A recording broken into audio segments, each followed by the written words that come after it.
SNHell, a look back at Saturday Night Live with your hosts, Matt and Keith. Brought to you by Lion's Den Audio Theater. Like and subscribe to Lion's Den Audio Theater for more Lion's Den goodness. And here are your hosts, Keith and Matt. Saturday Night Live, Season 3, Episode 9, starring Steve Martin, originally aired on January 21st, 1978. Welcome to SNHell. My name is Keith. With me, as always, my good buddy Matt. Hey, Keith. Hey, Matt, what's new tonight? True story for you in the thousands. Right now, I have a cigarette. It is in two pieces, and I am trying to piece it back together using a rolling paper. Attaboy. It's an old-fashioned transplant, is what we used to call them. Going poorly. I'm terrible at it. This Saturday night in SNHell, joining us in the third chair, our wonderful third chair, who has been with us not that long ago, here just a couple weeks back for the Buck Henry Leon Redbone Little Chocolate Donuts episode. It's Adrienne. Hello, Adrienne. Hey, guys. Glad to be back. Couldn't get enough. Yeah. Let's get right into it, actually. Steve Martin is back for his fourth time.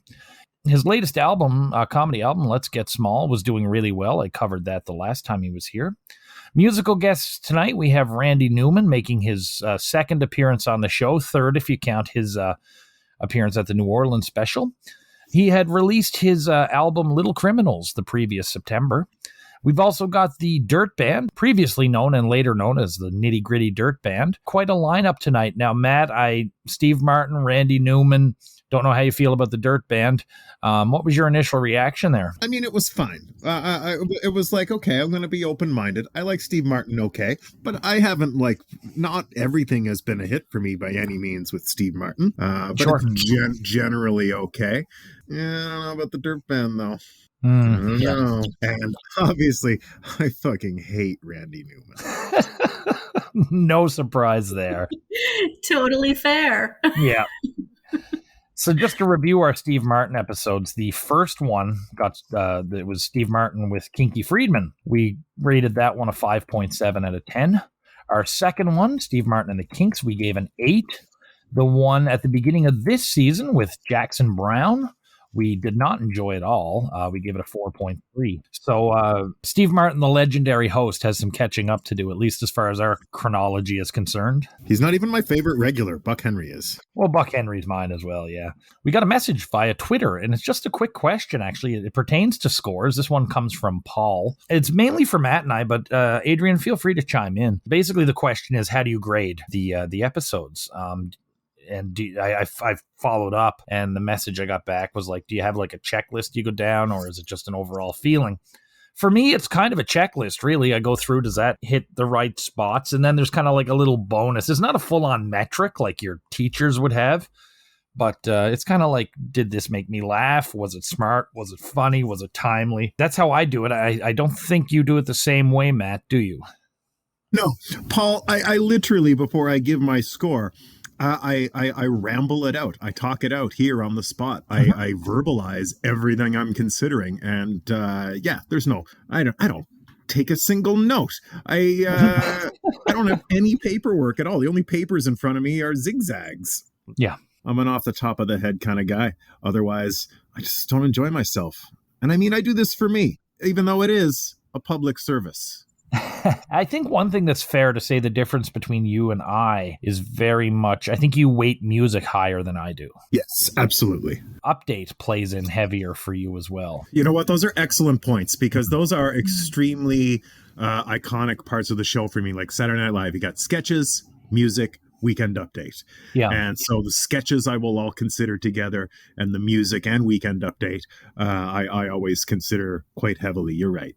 Mm-hmm. And I think I focus a tad more on the writing than Matt does. If I can recognize a script is good but pulled off poorly. So I'm really interested to get to a period of time, and I won't identify what period it is, when the writing sucks but the music is awesome. So I think things are going to flip. It's going to be Adrienne, any thought from you on grading and scoring, or are you more like me, more like Matt, or? I kind of go from my heart. My mind is blown that Matt takes no notes. I've got like 4 pages here just from this episode. so that I know who was in what sketch and whatnot, and how I felt about it as I was watching it and things like that. And then basically at the end, I just kind of think about how my overall feeling on things was, and arbitrarily pick a number that goes with that feeling. Yeah. No, and I'll be honest, there is the X factor for me, and sometimes the X factor is a big chunk of the score, and sometimes it's a very small chunk of the score. Yeah, that's fair. Yeah, I don't think, I mean, I have my little check marks, but all things considered, it's not a science for any of us, nor should it be. Yeah, you're right. And I don't take notes. That's true. But I mean, Keith's are so exceptionally detailed, and he goes over the sketches so well that I really, he makes me feel like I don't have to. That's fair.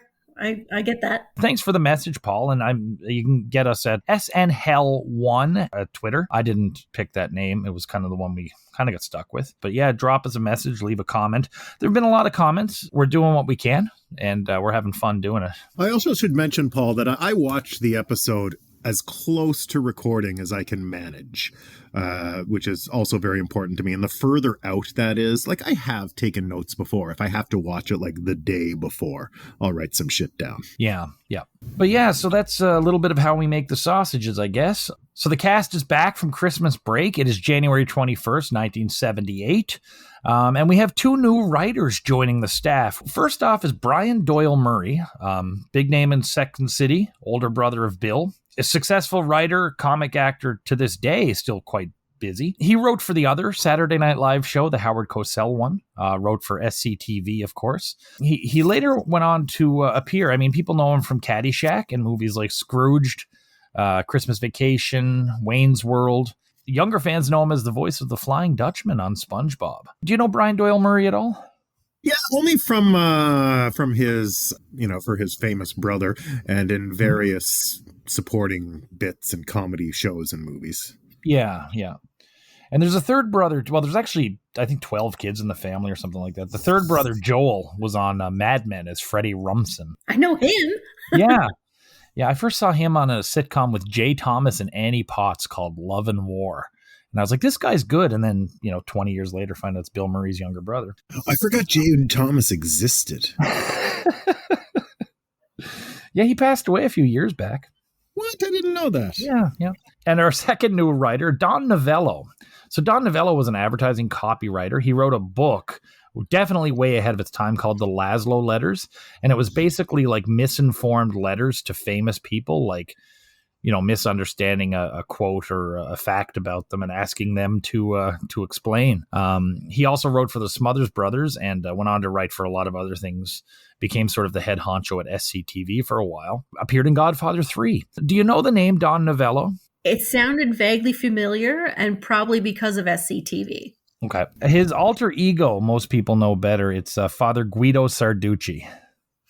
Oh, okay, I know who he is, yeah. And Father Guido is one of my favorite characters. I will be gushing when we get to him. Yeah, also that week, Steve mentions it. There was a huge snowstorm hit New York. They did miss out on some rehearsal time. I mean, half of them lived in their offices anyway, so I don't know how much it would affect that show compared to another show. But yeah, they were hit with 20 inches or 50 centimeters in New York City. And in another 2 weeks, there's an even bigger storm that hits New England. But that's the weather report for that. So there was truly quite a storm that hit the previous day. So we go to our cold open. We have the title card disclaimer. Bruce Jenner wins the javelin catch, and it's a happy image of Jenner impaled by the javelin. I got a kick out of that one. We are now going to the State of the Union address from 1978. This was written by Franken and Davis. And Jimmy Carter comes out to the podium. When I first saw it, I immediately thought of the, later we'll see it with Michael J. Fox and Dana Carvey, the Operation Desert Storm, George Bush thing. Anyway, this is clips from the actual State of the Union, intercut with Aykroyd as Carter, and Bill Murray and John Belushi are in the background as Walter Mondale and Tip O'Neill. Carter talks about how great things are going as Murray nods off and Belushi drinks booze. Then we see more random clips of Congress people watching the actual Carter address with the chyron that says what they're thinking or what they've just been doing. It's actually pretty funny stuff. Murray and Belushi start playing the arm punches game and then a game of cards. After a couple more clips of some Congress folks, Carter gives us the live from New York. I thought this was really funny, and it was good. I enjoyed this, both, what Carter was doing, what Aykroyd was doing, and what was going on behind him. It was almost like two kind of funny sketches in one for me. Yeah, the actual images from Congress were they were really funny, and the chyrons were great. Like, thinking about snow tires got me, because that's me when I'm in an important meeting. I'm thinking about what I need to do at home, and guy wearing his new shirt. Of course he is. He got it for Christmas. He looks so cranky with that new shirt on. But he probably got it for Christmas. It was a great cold open. I always liked Dan's Jimmy Carter, and Belushi made me laugh a couple of times, but I'm not on the boat with you. I didn't think it was funny. I actually thought it was quite wretched. I didn't think the chyrons were funny, and I thought it was too, I don't know, I found it kind of boring. And, the cutaways to the gags, and it was awfully topical, which is, fine. That's going to get worse with the cold opens and the topical humor, because we know Weekend Update sometimes suffers from that. And we're watching this in 2023. Anyway, I didn't see what you guys saw. I didn't like it at all. We now go to the monologue. So Steve Martin comes down, huge applause. He does note the snowstorm, and he said, we didn't get to rehearse, but that's never stopped us before. Martin notices that $50 is missing from his pocket. He gets quite angry, and he calls Belushi up on stage to accuse him, yells at him, kicks him off the stage. Martin then puts his hand in his other pocket and realizes he kind of drops the subject. He does a bit about pouring water on the ground, electrocuting himself on the mic. They add this neat visual change to the camera, and he gives us a way to get out of terrible situations. I really enjoyed this monologue as far as Martin's monologue thus far. Now, I haven't rewatched all the other ones, but as far as his monologues thus far, I think this was his best of the batch. I liked the way it started. I thought he had a really good energy for coming out and just being all Steve Martin. The John Belushi part, I felt like it went on a bit too long there. I like Steve Martin's energy just fine. He always brings it. He always seems excited and effervescent and all that. I just thought the act was a little hacky. I did not like the electrocution bit. I thought that was weak. And the how to get out of things. It was really B-grade stand-up. And I didn't dig it. That'd be a hot take for this episode, that you consider it B-grade stand-up. People will come down on you for that one. I mean, that's okay. It wasn't particularly.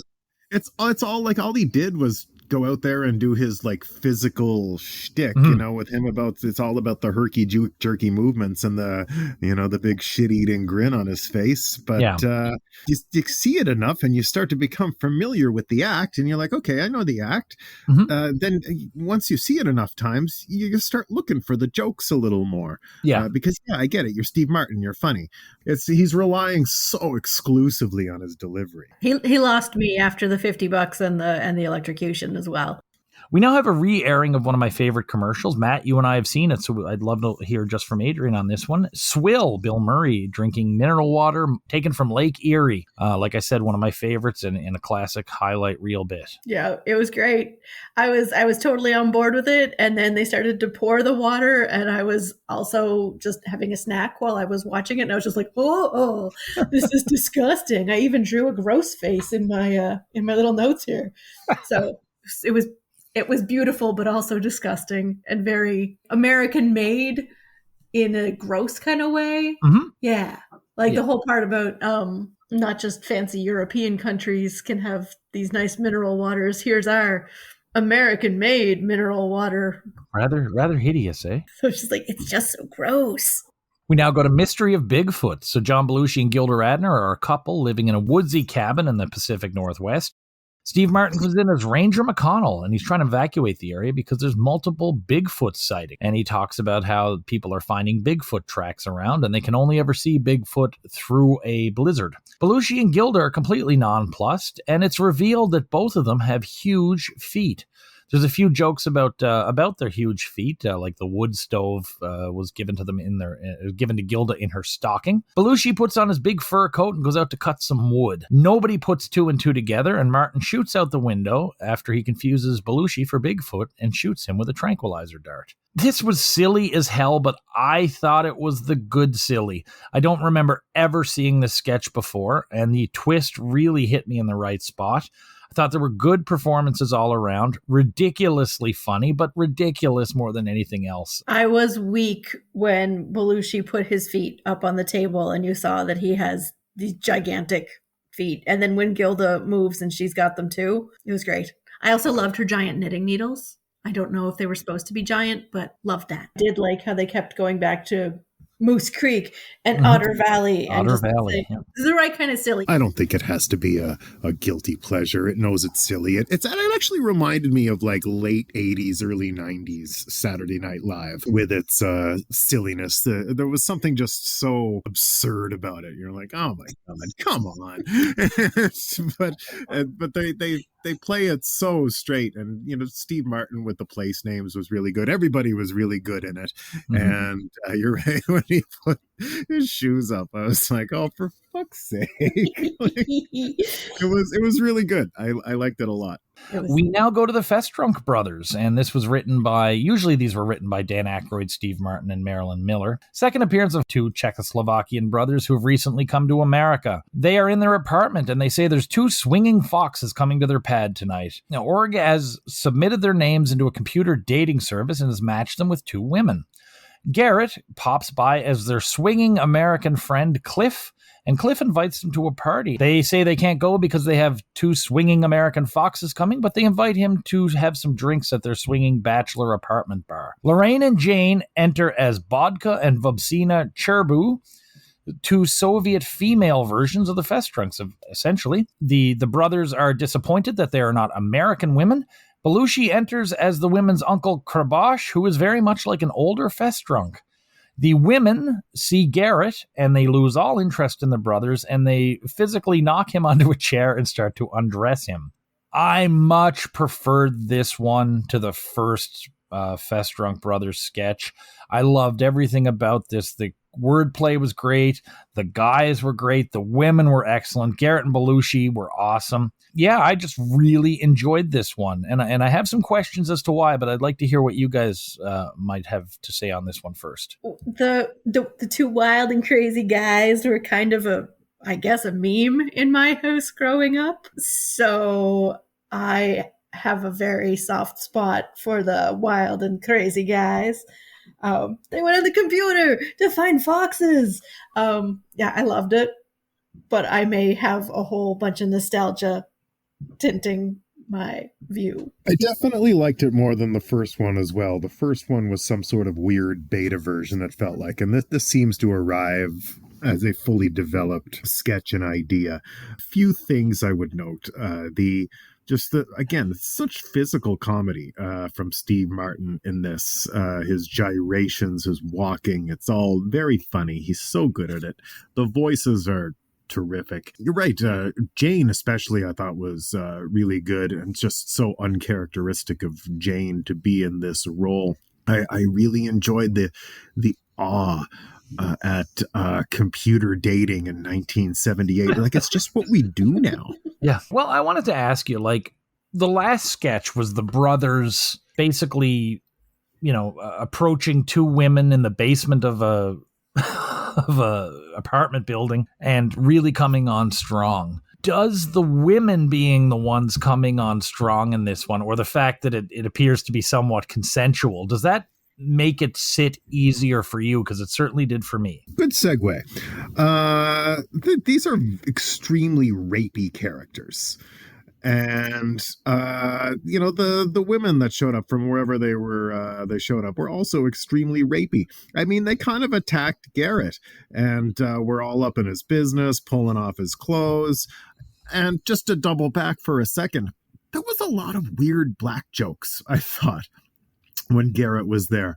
And I was wondering when I was watching them, I'm like, is this fly today? Like, he keeps calling him soul brother, and he looks at his hand after he high fives him or shakes his hand or whatever the fuck they did. I remember Dan looking at his hand. Anyway, I was like, there's a lot of racial humor here that would be extremely touchy today, but maybe you get away with it. But I don't think in general you get away with these rapey-ass characters today. And they're funny and they do it great. And I know it's 1978 and we can look at it through the lens of history, etc., etc., etc.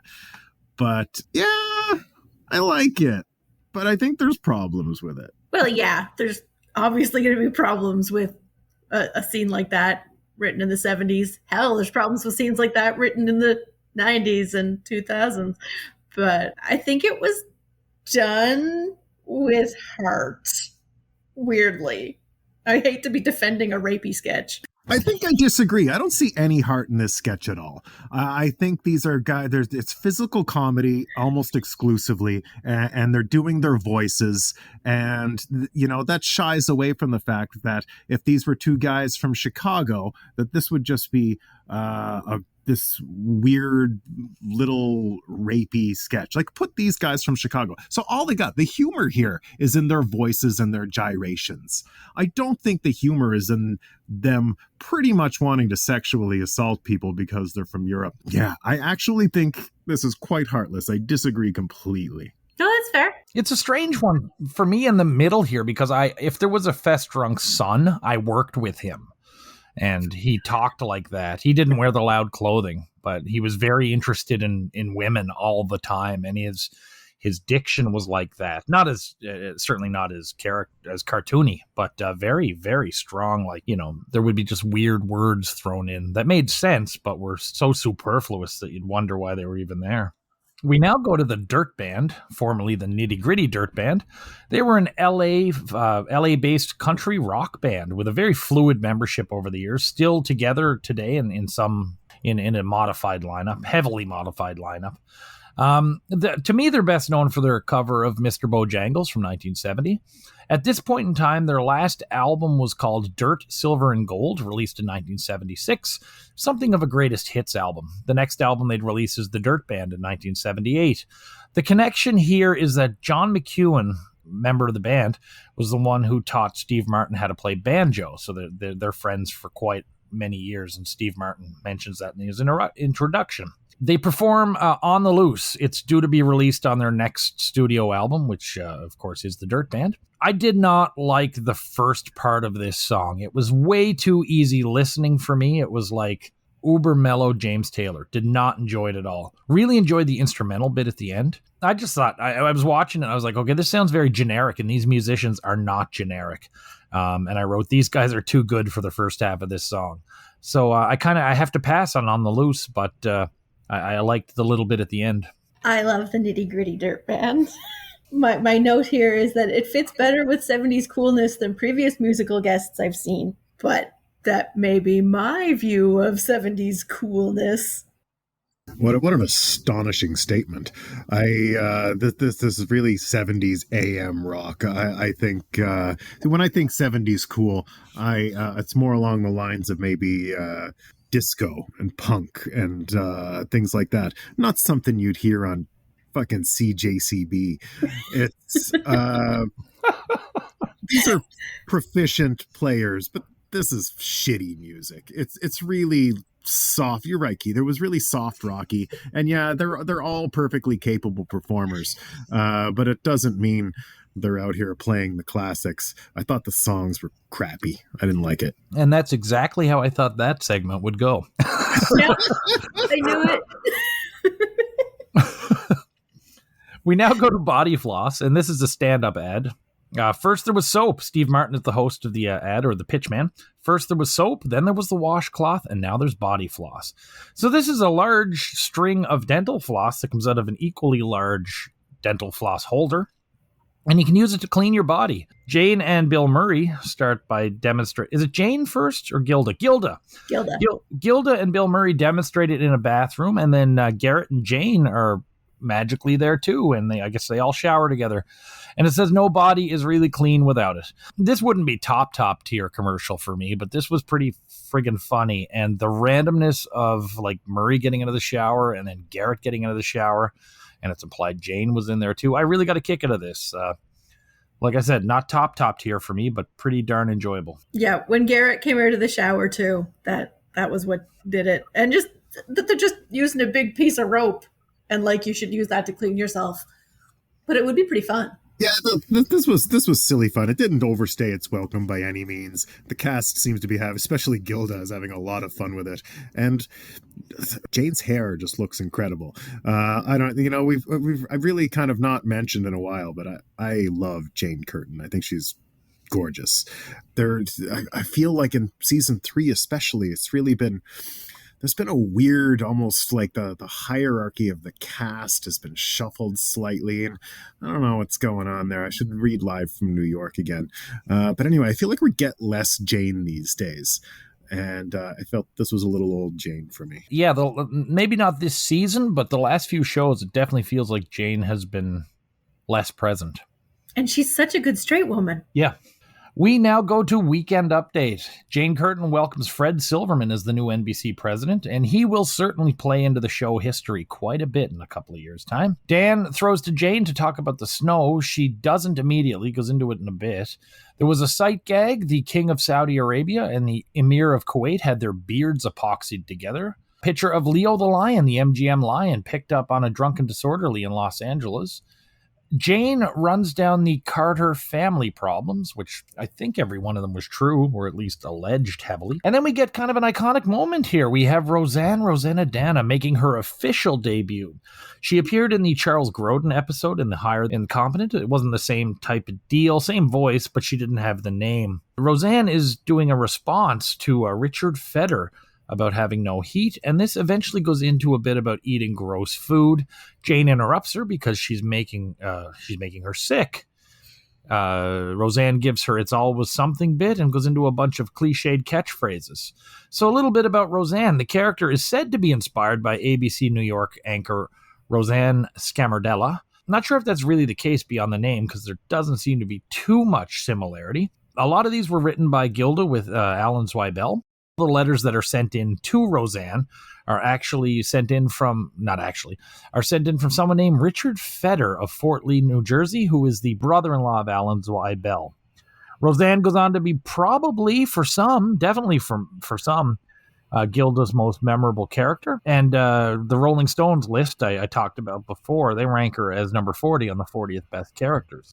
So let's talk Weekend Update as a whole, and then we'll go into Roseannadanna. It's kind of interesting, Matt. I know that it's your mother's favorite character, and here we had Adrienne's dad's favorite sketch last time Adrienne was here with Little Chocolate Donuts. So love to hear what you thought of Update and the first real Roseannadanna. Update is it's coming along a little. It was wretched at the start of season 3. There was like some tankers, like one after another. But a couple of Weekend Updates ago, it was a little more passable. And last week's I enjoyed okay. The guest bits were getting a little better. And absolutely right. My mother, Debbie, Roseannadanna. I remember her talking about it all the time when I was a kid. She absolutely loves it. I loved it too. I thought Gilda was so good at it. It's such a good character. I totally believe it's based on a real person. There's just, especially when you said that name, I was like, oh my God, I got to look that up. It seems awfully on the nose. I still hate that they wear the WU buttons. And I still don't like Dan Aykroyd doing this.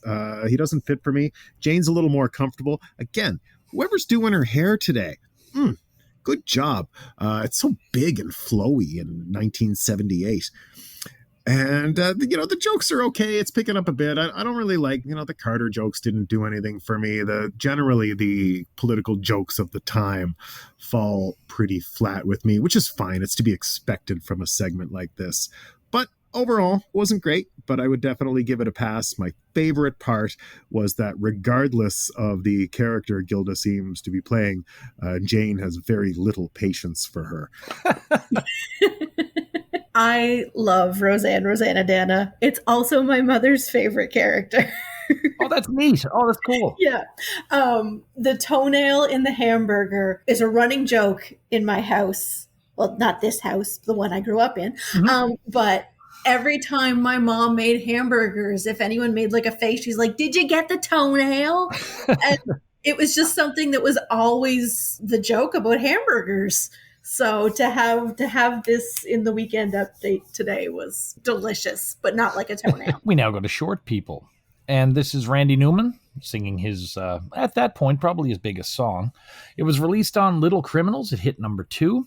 I like the song. I like Short People. I think it's a funny song, and I'll go into it in a bit. Nice touch during the show where the background singers, who were all members of the Dirt Band, lowered their mics and got on their knees to sing. I hate Randy Newman.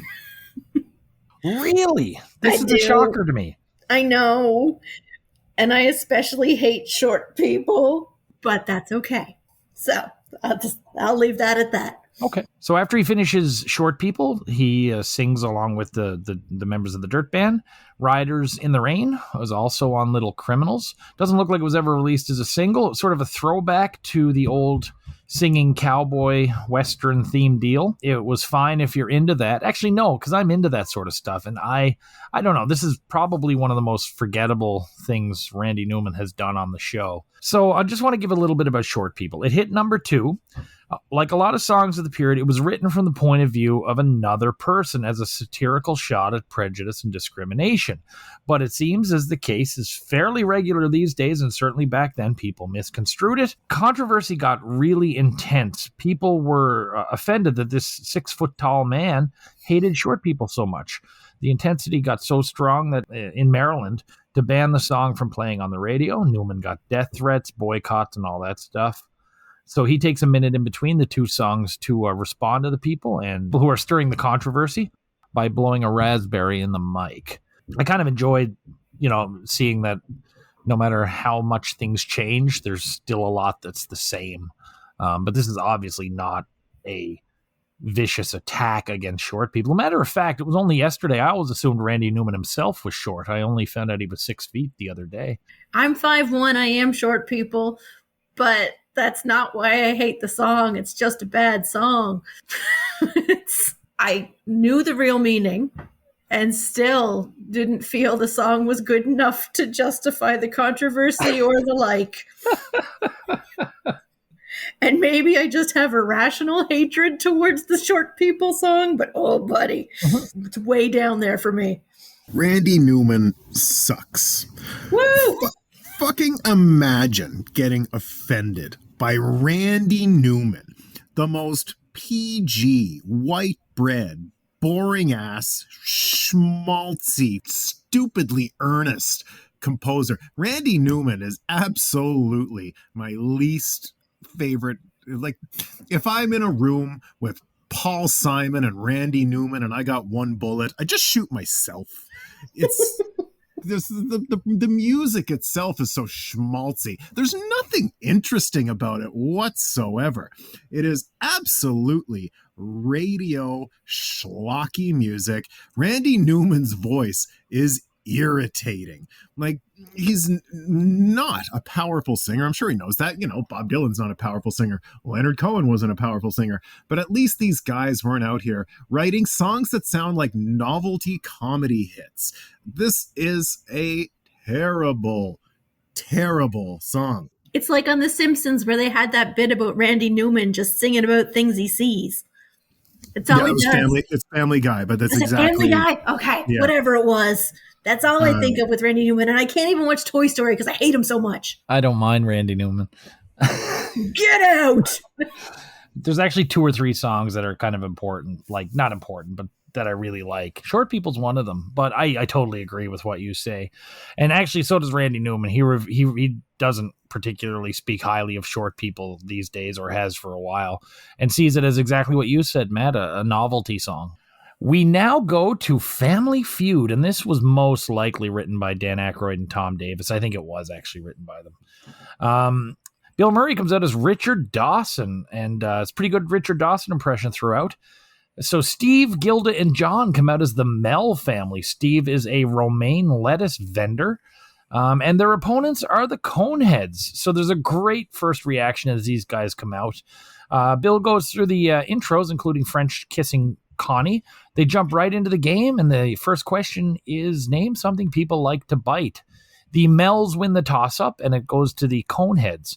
Primat says organically enacted meat or vegetable matter between two starch planes, which of course is a sandwich, and they get some points. Connie says, one of my biggest laughs in a while on the show, things people like to bite, the big one. It then goes to Beldar, and he says trapeze. Beldar is far worse at this game than his daughter and wife are, incidentally. I thought this was excellently done and extremely funny. I loved that they took the Coneheads out of their living room and dropped them into a weird Earth setting. Thought it was very smart at the evolution of the characters at this point. As far as the feud, I thought it was a great parody. Bill was great for what Steve and Gilda and Belushi had to do. They were fine. And I always like when they marry things together. Like, they could have had another Conehead sketch in the living room, random family feud. I like how they slap things together. And they do it with Celebrity Jeopardy later, and even things like Carcinio and the Little Richard Simmons Show, which we'll see later.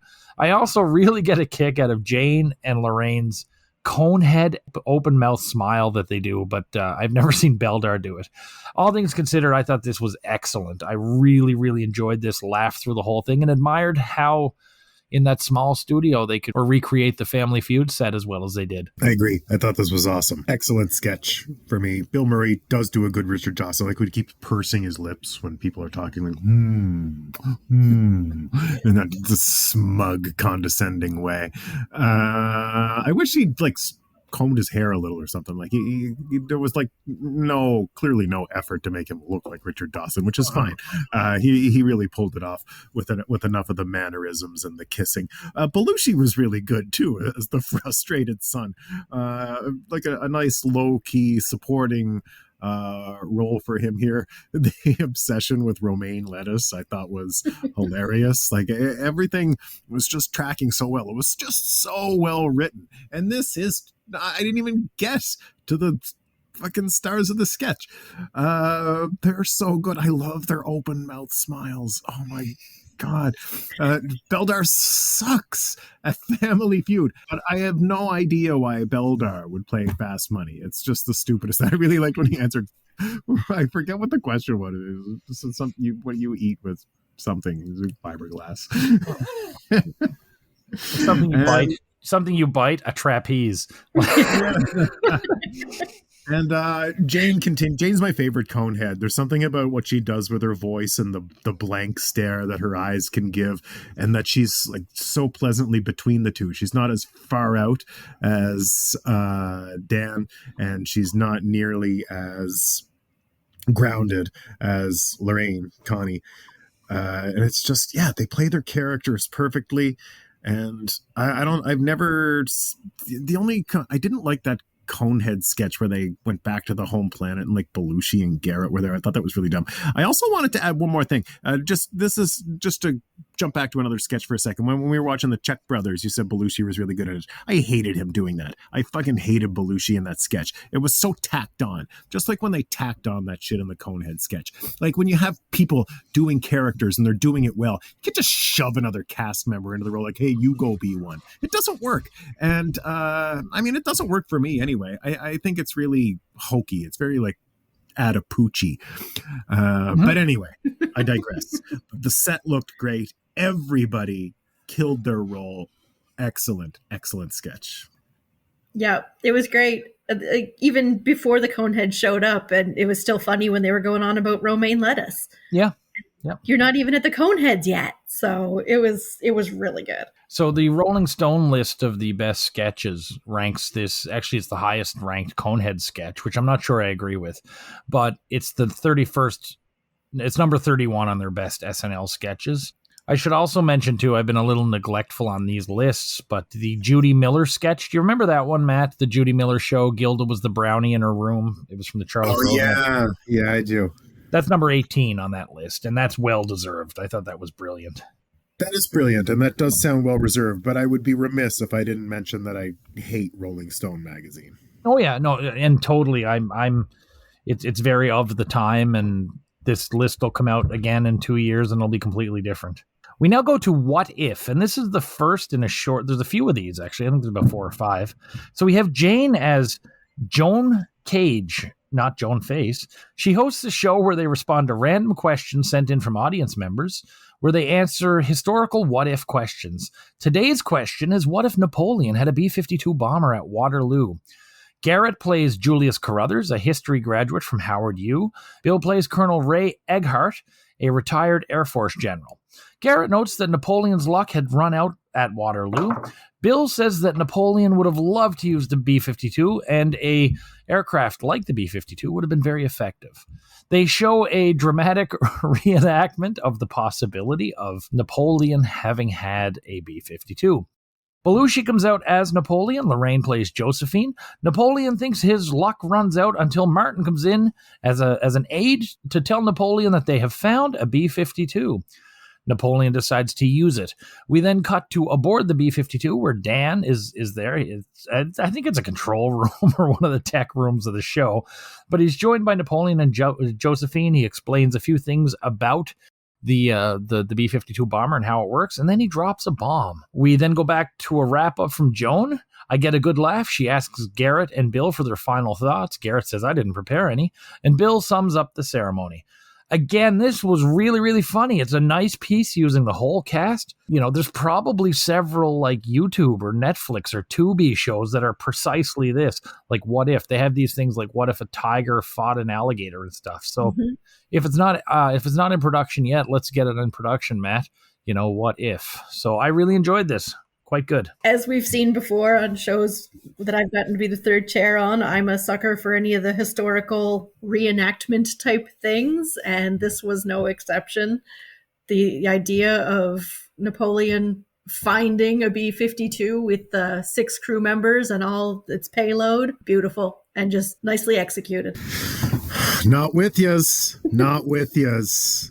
Liked Jane, was optimistic. Then they go into this Napoleon stuff. I thought it was really stupid. You got like all these cool costumes, and your joke is that Napoleon finds a warplane. I just didn't think it was funny. Maybe I hit the bong an extra couple of times and it's going to seem hilarious, but it did not land for me. I watched it over my lunch beans today at the office, and it did not speak to me in that environment. And I really don't think it would speak to me in this environment right now. Because, I mean, it's no secret to the thousands I loosen up before the show. We have a Chiron. A woman is hyperventilating. We now go to our Gary Weiss film, and it's Steve Martin driving around Bel Air looking for the homes of famous people. He buys a star map from a woman who is embarrassed that she can't remember his name, and he introduces himself as George Carlin, and she laughs. Steve goes to the houses of Jerry Lewis, Debbie Boone, Sonny Bono, where a caretaker comes out, and Steve thinks it's Sonny, Ray Kroc, Carl Reiner. Steve actually gets to Carl Reiner's front door and knocks on it. He then goes to a house that has a German Shepherd in the yard. He says it's Rin Tin Tin's house. This didn't do it for me. I like Sonny Bono. Steve wrote for Sonny Bono. He wrote with Carl Reiner. I sort of expected one of them to stick their head out and tell him to F off or something. But no, this didn't do it for me, actually. I thought this was rather weak and nothing special in there. I agree. I thought this was pretty bad. And I just didn't really think there were any jokes there. I don't know what it was, but it was, I pretty much agree with everything you just said. It was Steve Martin shouting at houses. Yep. I did get one little laugh when he started hollering to Ray Kroc, and he's like, hey, Kroc. Hey, Kroc. That was the only thing I laughed at. Yeah, that was pretty good. I really liked him yelling at country. And oh my God, I would be remiss if I didn't mention the lady that sold him the map. She was the star of the sketch for me. So that. Were you surprised that they were doing star map sales back in 1977? It would have been? Not really. Okay, I was. I totally thought that was an 80s, 90s thing. Like, I was shocked it was that old. I assumed that was eternal. You know what? You're probably right. It probably actually was eternal. Like, that's probably been going on since Hollywood. But I don't know. For some reason, it struck me as something that was more recent. We now go to a Chiron, and this man is allergic to comedy. And this man is named Andrew Gold, singer-songwriter, musician. He was Laraine Newman's boyfriend at the time. Gold, of course, very proficient singer and songwriter. He wrote Thank You for Being a Friend, later used by the Golden Girls, Spooky Scary Skeletons, Lonely Boy, and Never Let Her Get Away, which he actually wrote for Laraine. He's another one of these favorite songwriters, Matt. I'm not familiar. Not even with Spooky Scary Skeletons? It's a Halloween staple. Yeah, it's only a recent one, though, isn't it? It's like within the last 10 years or something it snuck out, isn't it? Like, it's been around forever, but I only know it because of the kids. yeah, But, same here. Yeah. It's classic. We now go to White Russia. So the Dirt Band, actually John McEwen of the Dirt Band wrote this during a tour of Russia. They were one of the first American bands to play a tour in the USSR or something like that. They had some distinction of that sort. Steve sits in with the band on banjo. I wrote here that he's immediately upstaged by his mentor, John McEwen, although he does redeem himself later. This is an instrumental song. It goes from like banjo to saxophone to harmonica to clarinet. For me, this was amazing. My jaw dropped because it starts as this country bluegrass and slowly goes into something with like a Eastern European flavor. I really enjoyed this. Blown away by it. I thought it was fantastic. This song is phenomenal. My notes are as follows. Bitchin' banjo work. Sax guy's killing it. Harmonica fella, he's doing his thing. Sax guy's also the clarinet guy, and now he's two recorders guy. Definitely my favorite song of the evening. Captain Woodwinds was amazing. Two recorders at once. And you know what? I like the clarinet. I think it's a pleasant sound. I find it very relaxing. And even when played properly, I don't like the banjo. I don't like it. I don't like how it sounds. It just sounds like Deliverance. I can never separate them again. That's a me thing, I guess. But I will never not think of Deliverance. So good nights with his banjo, Stephen. With his banjo, Steve thanks everyone for the night. Just generic good nights from what I could see. Yeah, me too. Laraine looked like she was drying her hair, though, possibly to get ready to go out after being a conehead. Well, her boyfriend was there. Because he's the spooky, scary skeletons fella. Yeah, they're going to the studio. At this point, they might be going to Belushi and Aykroyd's blues club they had. Let's rate this episode. So the host, to me, this was Steve Martin's best show to date, bar none. To me, he came out, he gave it his all. Again, blended perfectly with the cast. Partook in some musical performances that was excellent and sheer musicianship, not comedy. Strong monologue, I thought. He's in everything, but he's rarely front and center in the sketches, which I really kind of admired. He disappeared into the ensemble and worked well, and I thought he really brought his A game tonight. I was really pleased with Steve Martin. What about you guys? Yeah, he fit in just perfectly. He was the main in a couple of sketches, but not too many. I love the Nitty Gritty Dirt Band, so having him playing with them, that was great. Yeah, I thought he was fab. Can't really complain about Steve Martin except for the monologue. I didn't like the monologue. I thought that was pretty bad. But otherwise, I mean, it would be fair to blame him for some of the writing I didn't like. He takes part in that kind of business, like those Czechoslovakian brothers. I didn't really care for that, how that sketch was written, but it's neither here nor there. But he did fine. Yeah, he's great with the cast. As I said the first time he hosted, when I was a kid or just even a younger person, teenager, I used to think he was just a cast member, that he had just been on the show. But of course, he was only ever a host. He brought it. You're right. He brought it. Good job, Steve. Mm-hmm. So the music, for me, 50-50. First off, Dirt Band, excellent musicians and performers. Didn't like On the Loose at all, except for the tail end. White Russia blew me away. Really liked it, and it was a musical wow moment for me. Just the way it sort of took me around the world there. Randy Newman, I like short people, and I'll be honest, I admire him for playing it live on TV at the height of this controversy. I think that was pretty ballsy of a guy who we could certainly accuse of not being that ballsy over the years. Riders in the Rain, not for me at all. But I think the biggest issue for me with the bad music tonight was just song selection rather than performer. I love the Nitty Gritty Dirt Band, and the way they did White Russia was phenomenal. So I'm pleased with the music because I'm just pretending Randy Newman didn't happen. You can't trust people. People like shit. Look at how many albums Jennifer Lopez has sold. People like fucking garbage. So whatever. Fuck people. But the music was pretty bad for me across the board, which is probably why I'm coming in so hot about it. I would never listen to any of this again. I might listen to White Russia or White Russian or whatever the hell it was called, because it was nice and fast paced. I didn't have to listen to anybody sing, which was pleasant. And you're right, Kate. Your description of the song, how it kind of flows from one kind of thing to another kind of thing, that was really cool. So I'd probably listen to that again. But as far as the music goes, all I can think about is how much I hate Randy Newman. And I really didn't care for the other Dirt Band performance rotten episode for me as far as the music goes. So what was the worst sketch or comic segment of the night? The body floss is my worst of the night, but I didn't hate it. I just liked other things a lot better. My least favorite of the night is What If with the Napoleon thing and the B-52. Clever premise. I was excited to see Jane as the straight woman. And then it was just fucking stupid joke that is, it's like a stoner humor or something, which... I don't know. It wasn't absurdist. It wasn't clever. It was just like, oh yeah, Napoleon gets a plane. I thought it was lazy. I appreciated the costumes, but there was nothing there for me. Nothing. For me, I actually went with the Gary Weiss film. I enjoyed a lot of this show. That was the lowest point, partially by default, but also because it was Steve Martin unleashed with a camera in Bel Air, and that's what you gave us. I usually avoid picking up dates and monologues, although I have. So, I mean, this was the flattest for me. Most other nights, though, this probably wouldn't have even been in contention. I'm very much like Adrienne here. It's like I liked a lot of this show. So this is kind of like this Gary Weiss film would probably be middle of the pack on any other show. So what was the best for the night? Family Feud, I thought was the best of the night. Absolutely Family Feud. I think it's the best sketch I've seen this season. I loved it. Everybody killed it. It was so well written. Home run of a sketch. And we have a sweep. We don't get too many of these. Again, Family Feud. I mean, how awesome was it? And everybody was great. And even the cross-stitch painted background for the sign that was like the old Family Feud. Loved it.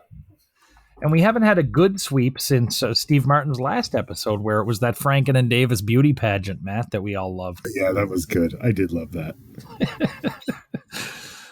So we have, let's see here. Yeah, three thumbs up for Family Feud. I didn't think that was a mystery, although at one point I was toying with the Festrunk brothers, but when I really thought of it. I do have to mention, though, I think the biggest thing I laughed at tonight, I don't know if you've even noticed it, after the Festrunk brothers sketch ended, Garrett and they all ran off stage, and Garrett ran off with the shirt still covering his face. Yeah, it was good.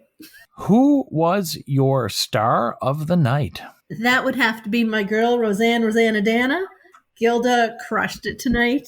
I'm going to give an honorable mention to Jane, though, because she was back to being awesome. Jane was my favorite this evening. She was the only thing I liked about What If, which I thought was wretched. She's starting to come around and update. I love her yelling at Gilda, regardless of the character. She just can't stand her. She was great in the Czechoslovakian brother episode. I'll never remember their name, and I will permanently refer to them as the Czechoslovakian brothers, just saying. She's my favorite Conehead, and I love Jane. It's my vote. I can do what I want with it. It was Jane. Everyone was all in tonight, and this was such an ensemble show. I just appreciated seeing a little bit of everyone. I did, however, go with Dan Aykroyd. I thought he was the busiest by far, and he did so well in so many things. So we get his Jimmy Carter, we get his Beldar, we get Festrunk, and a bit of technobabble in the Napoleon sketch, and actually marked improvement and update. Overall, so when people shit on Matt and I for being cranky about some crappy episodes of SNL, I think it's episodes like this that they're remembering. Strong writing, strong performances, ton of energy, and most importantly for me, an ensemble piece where everyone has something to do. A lot of people brought out their A game, and they're sort of in the pocket list of characters is growing. We saw a lot of A material tonight that you think of from the period. You think of all these characters, and yet when you think of what was missing, it's like this big backlog. We didn't see Baba Wawa, we didn't see Emily Latello, we didn't see Tom Snyder, we didn't see Nick, we didn't see Samurais, we didn't see Bees. So for me, this episode, it was all this new stuff, or stuff that haven't been pulling out as much, has been created, and it'll go on to be iconic. This episode, for me, I don't know what it was, but there was something about the layout of the sketches for me that each one was almost so different from the one before it that it was like the perfect complement. Maybe it's the break. Maybe people worked over the break, really put some thought about it. Maybe the new blood in the writer's room did it. But I just thought this episode was smartly written. There was not much cheapness that wasn't meant to be silly. Production values were high and the performers were great. The negative aspects of the show for me were probably the Weiss film and a couple of the music choices. I waffled on this one, but I am sitting at an 8.5 because the music really kind of let me down across the board. I gave it an 8, and for pretty much all the same reasons as you. The 8's because of Randy Newman, and I hate him, so that's why I'm lower than you. But it was fabulous. I mean, it had Roseannadanna, it had the two wild and crazy guys, it had the Coneheads. What more can you ask? I can ask for a lot more.